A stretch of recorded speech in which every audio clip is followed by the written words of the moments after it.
Bueno, por la pinta ya se estarán ustedes imaginando de qué va la microconferencia de hoy. Va del humor en la antigua Roma. Y bueno, y para hablar del humor en la antigua Roma, quizás lo primero que tenemos que decir, aunque no tiene que ver con la historia de Roma, sino con la historia posterior, es que la palabra humor es una palabra de origen latino. Humor para los latinos era líquido, fluido, humedad. Y eso le venía de los médicos antiguos, de Hipócrates y de Galeno. Ellos decían que el equilibrio de la salud corporal dependía de 4 humores, que eran la sangre, la flema, la bilis y la atrabilis, y que la preponderancia de uno de estos humores por encima del otro producía diferencias en el comportamiento y en el carácter de la gente.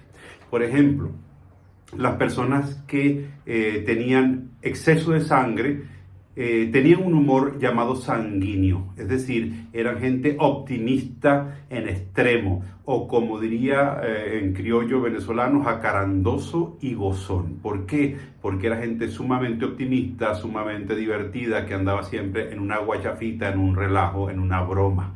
Eran los sanguíneos.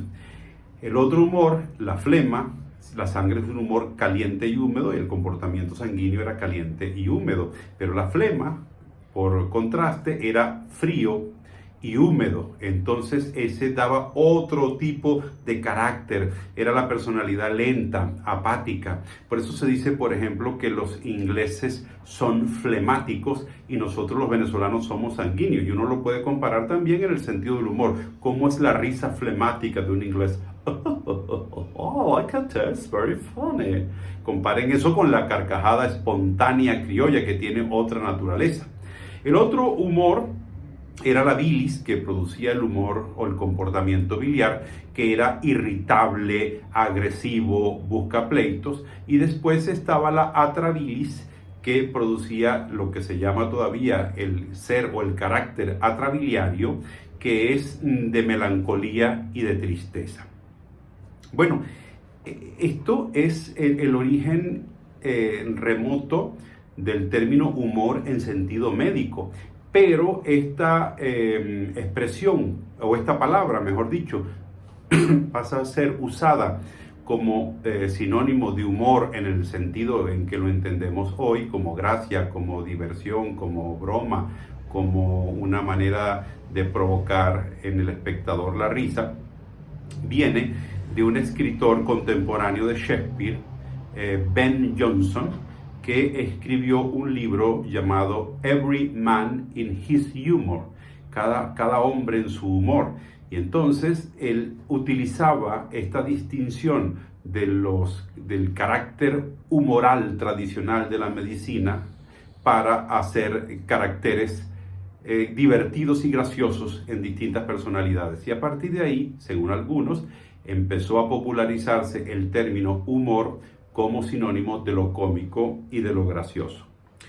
Bueno, volviendo a los romanos estaban orgullosos de su humor. Ellos pensaban que el humor romano era superior al humor griego. Concretamente, Cicerón hablaba de que el humor era un buen recurso para los oradores, para lograr persuadir al auditorio. Para los romanos, la oratoria en el Senado y frente al pueblo tenía una gran importancia. Entonces, fíjense ustedes cómo aquí ya Cicerón introduce un elemento que es el humor político, o el humor usado por los políticos con intenciones de llegarle mejor a la gente. Eso, en términos modernos, fue muy utilizado por Winston Churchill, el primer ministro inglés, que siempre hacía gala de su sentido del humor para sus discursos. Cicerón también decía que el humor tenía límites, y el límite del humor lo establecía el decorum. Los romanos tenían como muy clara la distinción entre lo que era el humor y lo que era la gravitas. Las cosas, de ahí viene la palabra gravedad, que deben ser tratadas con rigor y con seriedad. Él establecía en esta distinción del decorum como límite del humor, que había un humor obsceno y un humor ingenioso. Esto era lo que decía Cicerón. Por cierto, una expresión del humorismo romano es que ellos utilizaban muchísimo eso que se llamaba el cognomen o apodo, o que llamaríamos nosotros sobrenombre. Era muy común en Roma, y de hecho muchos de los personajes romanos que nosotros conocemos, entre ellos Cicerón, el Cicerón no era su nombre era Marco Tulio. Entonces le agregaban un tercer nombre, Cicerón, que significa garbanzo, que puede ser este sobrenombre o porque sus antepasados habían cultivado garbanzos, o por el hecho de que él mismo tuviese alguna verruga que motivara el apodo. Ovidio era Publio Ovidio Nasón. Nasón en latín era nariz grande. Brutus es el que era hijo adoptivo de Julio César y participó en su asesinato, significa tonto, de donde también la palabra bruto de hoy. Por ejemplo, al emperador Tiberio Claudio Nerón lo llamaban por sobrenombre Viverio Caldio Merón, un juego de palabras en latín que quería decir algo más o menos como esto: el que bebe mucho vino sin mezclar, es decir, se bebía el vino puro, lo cual hacía que se embriagara más rápido, porque los romanos mezclaban el vino, no lo tomaban puro, y entonces era muy borracho este emperador Tiberio Claudio Nerón. Uno de los grandes comediógrafos de Roma fue Plauto, y la estrategia humorística que él utilizaba era la exageración de los defectos de los personajes, y ahí quizá también se origina esto del humorismo en términos de la exageración de los gestos. Y en el humor en verso que hacían los romanos, tengo por ejemplo esta cita que no es de Plauto, pero que es de la época, un verso que decía: Quinto ama a Taís la tuerta, a Taís le falta un ojo, a él los dos. Vean ustedes pues aquí una típica broma burlesca a un defecto personal. El humor también tenía sus riesgos. Había algunos emperadores que no les gustaba que se rieran de ellos. Hay un episodio que es el de Dion Casio, un historiador romano que estaba en el Coliseo junto con otros senadores, y el emperador Cómodo, que era un emperador un poco excéntrico, salió a la arena a pelear con unas avestruces y le cortó la cabeza a una avestruz.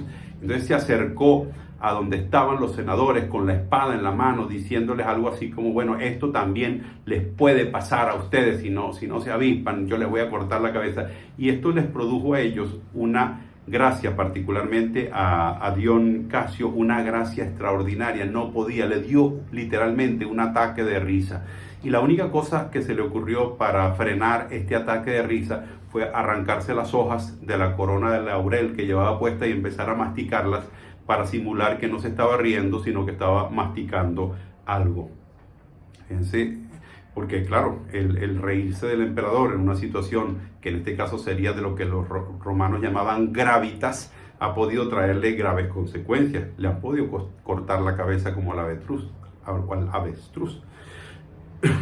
Otra cosa que usaban mucho los romanos era, y quizá ahí comienza una tradición que se sostiene durante la Edad Media y el Renacimiento, es la de los bufones. Gente con algún defecto, con alguna carencia física, que eran utilizadas como objeto de burla, de diversión. Y quizá para cerrar esta microconferencia de hoy sobre el humor de los romanos, sea menester hablar de un principio jurídico que tenían los romanos, que era el animus iocandi. Los romanos, por supuesto, son los inventores del derecho, y tenían este principio. El animus se refiere a la intención. Animus iocandi era intención de broma. Y según los romanos, cuando una cosa era dicha con ánimo de broma, con ánimo de juego, iocandi, de ahí viene juego, no era susceptible de establecer sobre esta acción una sentencia penal por difamación o por injuria, porque había sido hecha este comentario con ánimo de juego. Claro, eso representaba una complicación, porque es como demostrar que lo que se había dicho no se había dicho con la intención de injuriar, sino con ánimo de echar broma. Pero bueno, casi siempre las pruebas se establecían en el contexto. Lo que suele suceder, y ese es un principio que se suele invocar mucho en estos tiempos, es que se queda muy claro cuando las cosas son dichas con ánimo de broma, cuando son dichas por personas que se dedican a las bromas. Entonces, en ese caso, se presume que un humorista dice todo con ánimo de broma. De hecho, en nuestro caso, en nuestro sistema jurídico, nosotros en algunos momentos hemos invocado ese principio.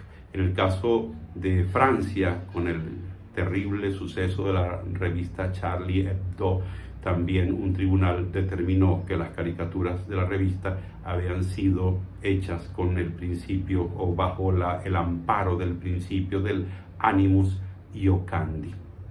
Bueno, esta es un poco la microconferencia del día de hoy, que no es en vivo y en directo. Uy, se me cayó el laurel. Yo estoy como Dion Casio, tengo que masticar el laurel para no reír en este momento por la caída. Busca mi laurel, ¿vale? Para que las cosas queden como debe ser. Bueno, esta sábana se la pedí prestada al closet, y esto lo saqué de un ramo. Mi esposa está de cumpleaños y le quité el ramo para hacer esto sobre el humor romano el día de hoy. De modo que no me queda otra cosa que decirles: Ave César. Nos vemos en la próxima conferencia de microconferencia de humor. La próxima, yo creo que deberíamos hablar del carnaval medieval. Hasta la semana que viene, otro lunes a las 8, el horario habitual de la Radio Rochela. Cuídense mucho, pórtense bien, y que los dioses del Olimpo, bueno, los de Roma no eran del Olimpo, sino qué buena vaina con el laurel, chico. Y eso que yo me llamo laureano, que significa coronado de laureles, pero por lo visto, Chao, hasta la próxima. Ave César.